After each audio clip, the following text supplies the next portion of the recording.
ತಮಿಳುನಾಡಿಗೆ ಮತ್ತೆ ಕಾವೇರಿ ನೀರು ಬಿಡಲು ಸಿಡಬ್ಲ್ಯೂಆರ್ಸಿ ಶಿಫಾರಸು. ಬರದ ನಡುವೆ ಕರ್ನಾಟಕಕ್ಕೆ ಮತ್ತೊಂದು ಶಾಕ್.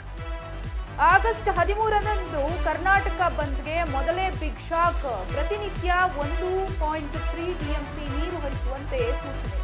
ಮುಂದಿನ 15 ದಿನ 12,000 ಕ್ಯೂ ನೀರು ಹರಿಸಲು ಸೂಚನೆಯನ್ನ ನೀಡಲಾಗಿದೆ. ಆಗಸ್ಟ್ 13ರಂದು ಕರ್ನಾಟಕ ಬಂದ್ಗೆ ಮೊದಲೇ ಬಿಗ್ ಶಾಕ್ ಎದುರಾಗಿದೆ.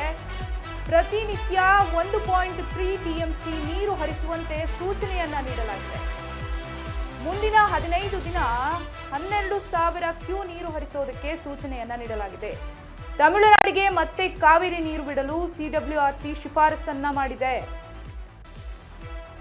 ತಮಿಳುನಾಡಿಗೆ ಕಾವೇರಿ ನೀರು ಬಿಡಬಾರದು ಅನ್ನೋ ಕಾರಣಕ್ಕೆ ಆಗಸ್ಟ್ 13ಕ್ಕೆ ಕರ್ನಾಟಕ ಬಂದ್ ಹಮ್ಮಿಕೊಳ್ಳಲಾಗಿತ್ತು. ಆದರೆ ಆ ಬಂದ್ಗಿಂತ ಮುಂಚೆನೆ ಸಿಡಬ್ಲ್ಯೂಆರ್ಸಿ ಶಿಫಾರಸನ್ನ ಮಾಡಿದೆ, ಆದೇಶ ಹೊರಡಿಸಿದೆ.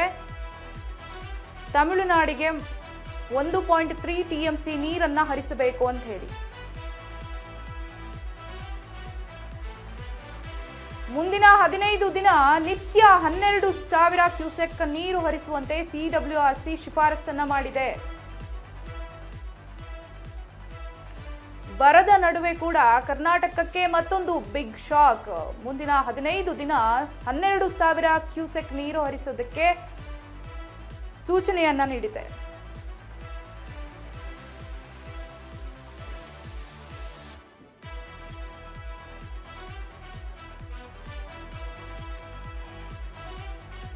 ಸಿಡಬ್ಲ್ಯೂಆರ್ಸಿ ಶಿಫಾರಸು ಮಾಡಿದೆ, ಆದೇಶವನ್ನ ಹೊರಡಿಸಿದೆ. ಆಗಸ್ಟ್ 13ರಂದು ಕರ್ನಾಟಕ ಬಂದ್ಗೆ ಕರೆ ನೀಡಲಾಗಿತ್ತು. ಕರ್ನಾಟಕ ಬಂದ್ ಅಂತ ವಾಟಾಳ್ ನಾಗರಾಜ್ ಇರ್ಬೋದು, ಹಲವಾರು ಕನ್ನಡ ಪರ ಹೋರಾಟಗಾರರು ರೆಡಿಯಾಗಿದ್ರು. ಆದರೆ ಇದಕ್ಕೂ ಮೊದಲೇ ಒಂದು ಶಾಕಿಂಗ್ ಎದುರಾಗಿದೆ. ಪ್ರತಿನಿತ್ಯ 1.3 ಟಿಎಂಸಿ ನೀರು ಹರಿಸುವಂತೆ ಸೂಚನೆ.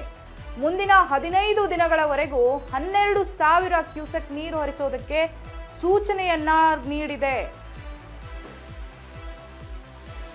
ಸಿಡಬ್ಲ್ಯೂಆರ್ಸಿಯಲ್ಲಿ ಮೀಟಿಂಗ್ ಆದ ನಂತರ ತಮಿಳುನಾಡಿಗೆ ನೀರು ಹರಿಸೋದ್ರ ಬಗ್ಗೆ ಶಿಫಾರಸು ಮಾಡಿದೆ, ಆದೇಶವನ್ನು ಹೊರಡಿಸಿದೆ.